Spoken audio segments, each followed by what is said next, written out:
வணக்கம். ஓர் அலுவலகத்தில் உயர்ந்த பதவியில் ஒரு அலுவலர் இருக்கிறார். அவருக்கு நெருங்கிய உறவினர், அவரை விட வயதில் மூத்தவர். அந்த அலுவலருக்கு இளமை பருவத்திலே நிறைய உதவிகள் செய்தவர் என்று கூட வைத்துக் கொள்வோம்.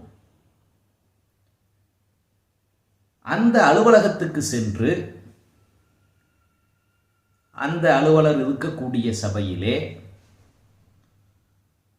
நான் யார் தெரியுமா, உனக்கு என்னென்ன செய்திருக்கிறேன் தெரியுமா, இளம் வயதிலே நீ என்னென்ன தவறுகள் செய்தாய் தெரியுமா,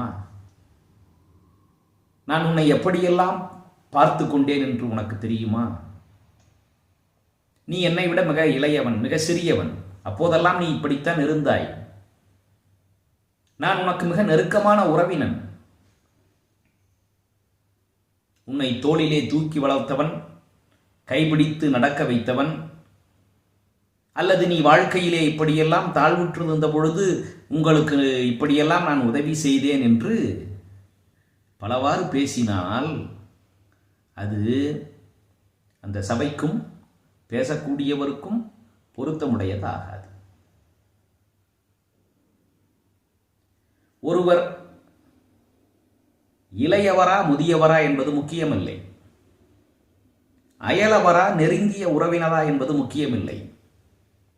ஒரு அலுவலகத்தில் ஒரு பதவியில் ஒருவர் அமர்ந்திருக்கும் பொழுது அந்த பதவிக்கு உரிய மரியாதையை வழங்க வேண்டும். அதற்கு உரிய தகுதியோடு பேச வேண்டும். ஆனால் நாங்கள் நெருக்கமான உறவினர்கள் என்றோ அல்லது அவரை விட வயதில் மூத்தவர் என்றோ உரிமை எடுத்துக்கொண்டு தப்பும் தவறுமாக ஏதாவது பேசினால் சென்ற காரியம் கைகூடாது.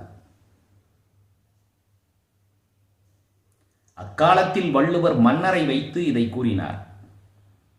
இக்காலத்தில் இது எந்த அலுவலகத்திலே ஒரு பதவியில் இருப்பவர்க்கும் பொருந்தும்.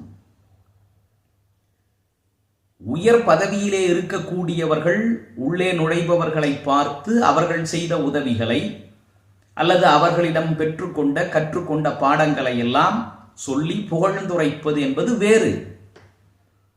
ஆனால் நாம சென்று உரிமை எடுத்துக்கொண்டு அந்த அலுவலகத்திலே